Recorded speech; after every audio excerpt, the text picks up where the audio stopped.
Hello, I am Toby. Hello, I'm Abby. We're pupils at Clearwell COV School, and this is episode 1 of the Clearwell School podcast about the impact of war. Over the past year, we've been finding out about the wars of the 20th century and about their connections to the village of Clearwell. As part of our research, our school has visited the Imperial War Museum in London. We've been to Coventry to see the cathedral and find out about the impact of war there, and we've also heard from someone in the village about his experience in the army. In this episode, we're finding out about a former pupil at Clearwell School, Francis Miles, VC, and what he did in the First World War. In a moment, we'll be taking you to an exhibition in the village all about him. But first, who was Francis Miles? Francis George Miles was born in Clearwell, 1896. Growing up, he came to this very school that we're standing in now, Clearwell Church of England School.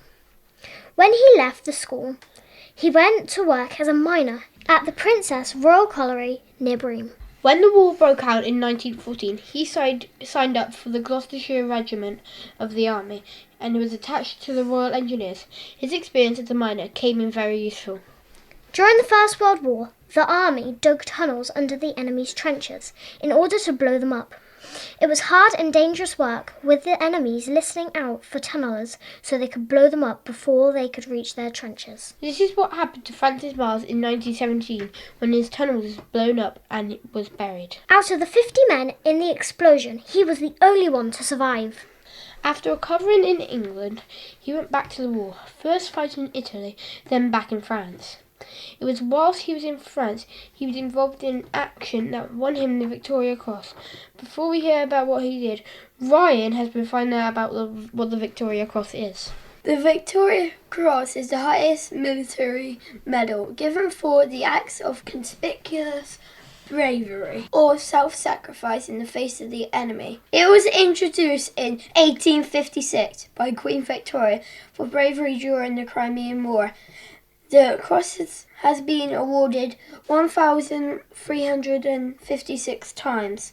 2 men from the Forest of Dean were awarded VCs during the First World War, Francis Miles from Clearwell and Angus Freecannon from Colford. Thanks, Ryan.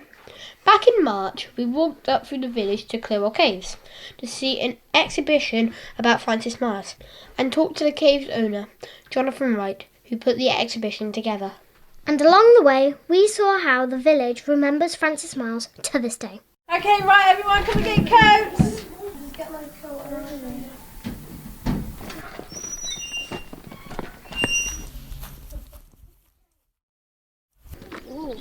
on. Now we're walking up to Clearwell Caves. We're going to go and stop by the plaque.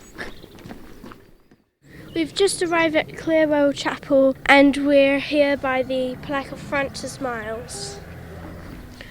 This plaque was put here by choice of all the residents. They all had an option where they would like the plaque, and they decided to have it in front of the old Clearwell Chapel. The plaque is made out of a type of rock and is carved and says Private Francis Miles, Gloucestershire Regiment, 23rd October 1918, and it has the picture of the Victoria Cross that he won. Down below the plaque, they have 2 plastic poppy leaves. Some of them have little writing on. They shall grow old as those that left grow old. Age shall not weary them, and nor the years condemn. At going down of the sun and at the morning we will remember them. Clearwell COV Primary School, November 2019, in remembrance. Now we're going to go back and head up to the caves.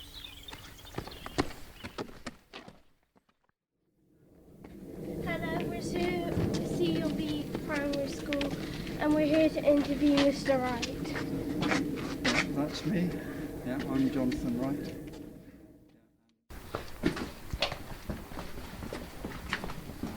Can you describe what we have here, please? What I realised is that people didn't really understand the contribution that the miners had made during the First World War. And when the centenary occurred in 2014, I thought this was an ideal opportunity to make up some panels that described the effort that was made locally by the miners, because they were used in the Western Front for doing earthworks and digging and repairing roads. Lots of different jobs really, but they were in the front line and they did some of the worst jobs. This board tells us a lot about Francis Miles' life. Jonathan, can you tell us about where he worked? Yeah, you can see a picture here of Princess Royal Colliery in Bream, and that's the place where he worked with his stepfather, Frederick Clack, and they actually were working there during the start of the war, the wind-up to the war, and they actually found that they had a recruitment office underground, and it was known as a pit prop recruitment centre, and they were trying to recruit miners to go off to the First World War, and they decided that they would sign up there and then to actually join the war effort and leave the mining. And that's when Francis and Frederick actually went off to the war. At the time, Francis was living down the end of Clearwell, Lower Cross, with his stepfather, and so they lived in the same house. And there is actually, you can see that plaque there, it's actually on the house that they were living in, which is down by the recreation ground in Clearwell. How might having worked in a mine prepared him from being on the front line? Well, really, working in the mines isn't an easy life, is it, really? If you think about the life they led, the working conditions were very basic. This is way before nationalisation, when conditions improved. The work was hard, wet, very physical, and the miners were so hardy that it would have really not been that different to have lived the army life. I wouldn't have thought in such dreadful conditions the trenches wouldn't have been far removed to some of the pits they worked in. I'm standing at the board now, and there's an important piece of information, and I'm going to read it out.